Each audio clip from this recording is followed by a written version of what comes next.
Praise lord. Bible చెప్తుంది ఒక క్రైస్తవుడికి ఉండాల్సిన 3 ముఖ్యమైన లక్షణాలు విశ్వాసము, ప్రేమ, నిరీక్షణ. వీటిలో అన్నిటికంటే ముఖ్యమైనది ప్రేమ. ఎందుకంటే దేవుడు ప్రేమస్వరుడు.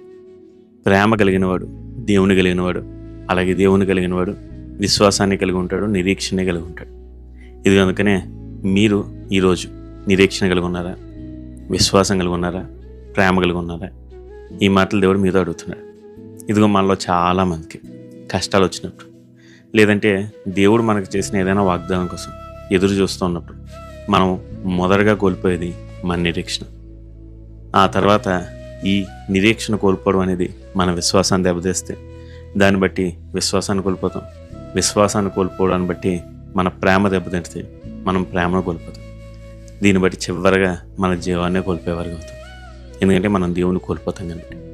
అయితే ఈరోజు చెప్తూ ఉన్నాడు దేవుడు, మీరు నిరీక్షణ కలిగి ఉన్నాడు. దేవుడు వాక్యాన్ని మీ హృదయంలో చెక్కుకోండి.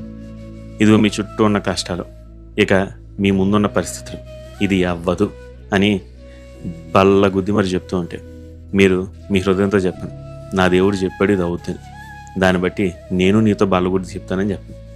మీతో మీరు మాట్లాడుకోండి, నా ప్రాణమా నాలో నీవు కుంగిపోవద్దు, దేవుడు నీకు సహాయము అని మీ హృదయంతో మీరు చెప్పండి. దేవుని మాటల్ని మీ హృదయంలో తలపోసుకోండి. దేవుని వాక్యాన్ని ఎత్తిపట్టి మీ చెవులకు వినబడేలా మాట్లాడండి. దేవుడు మీకు వాగ్దానాలు చేశారు కదా, ఇదిగో ఆ వాగ్దానాలు మీకు నిరీక్షణ ఇస్తాడు. దేవుడు ఇప్పటివరకు ఎన్నో అద్భుతాలు చేశారు కదా, వాటన్నిటినీ మీతో మీరు చెప్పుకోండి. అప్పుడు మీకు నిరీక్షణ వస్తుంది. నిరీక్షణ బట్టి విశ్వాసం వృద్ధి చెందుద్ది, విశ్వాసాన్ని బట్టి ప్రేమ వృద్ధి చెందుద్ది. ఇదిగో దీన్ని బట్టి మీ జీవితంలో అద్భుతాలు జరుగుతాయి. ఇదిగో నేను చెప్పే మాటలు మీకు బాగా అర్థం కావాలంటే మీకు చిన్న విషయం చెప్తా.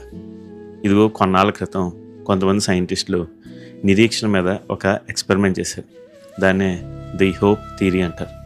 ఇదిగో ఈ నిరీక్షణ కోసం వాళ్ళు నిరీక్షణ ఏ విధంగా ఒక మనిషికి జీవాన్ని ఇస్తే అని తెలియజేయడానికి కొన్ని ఎలకల మీద ప్రయోగం చేశారు. మొదటగా వాళ్ళు ఏం చేశారంటే ఒక 2 ఎలకలను తీసుకుని ఒక నీటి తొట్టులో పడేశారు.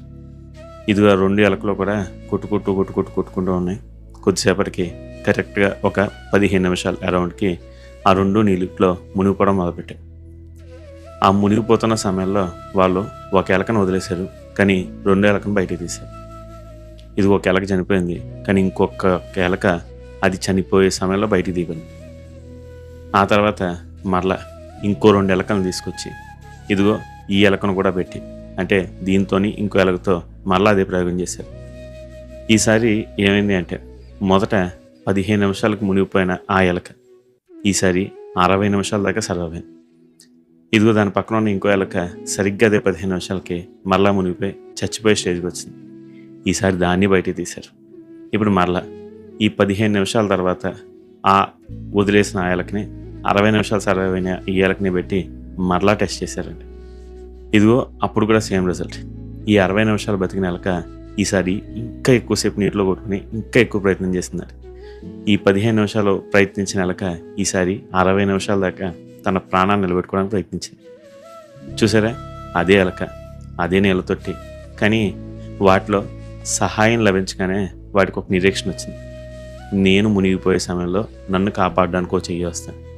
అందుకనే ఆ చేతి కోసం అవి మొదటి 15 నిమిషాలు ఎదురు చూసినా ఆ తర్వాత ఇంకో 45 నిమిషాలు తమ జీవితాన్ని పొడిగించుకుని, అంటే 3 రెట్లు.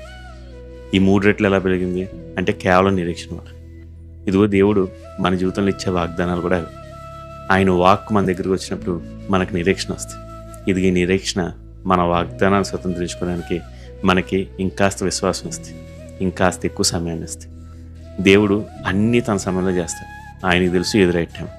ఆయన చేసే వరకు మనం ఆయన మీద నమ్మకం ఉంచాలి. మీ విశ్వాసాన్ని కోల్పోతున్నారా, నిరీక్షణ కోల్పోతున్నారా? అయితే దేవుని వాక్యాన్ని పఠించండి. దేవుడు ఇచ్చిన మీకు వాగ్దానాలని మరలా పఠించండి, మరలా చెప్పండి. మీ ప్రాణంతో చెప్పుకుంటుండండి, నా దేవుడు నాకు ఈ వాగ్దానం ఇచ్చాడు, అది నెరవేరుతాను. ఇది మీరు అలా నిరీక్షిస్తే దేవుడు మీ జీవితంలో అద్భుతాలు చేస్తాడు. అద్భుతం మాత్రమే కదా, మిమ్మల్ని ఒక అద్భుతంగా చేస్తాడు. మరి ఎందుకని దేవుడి మీద నిరీక్షించకూడదు? ఆలోచించండి. God bless you. Have a blessed day.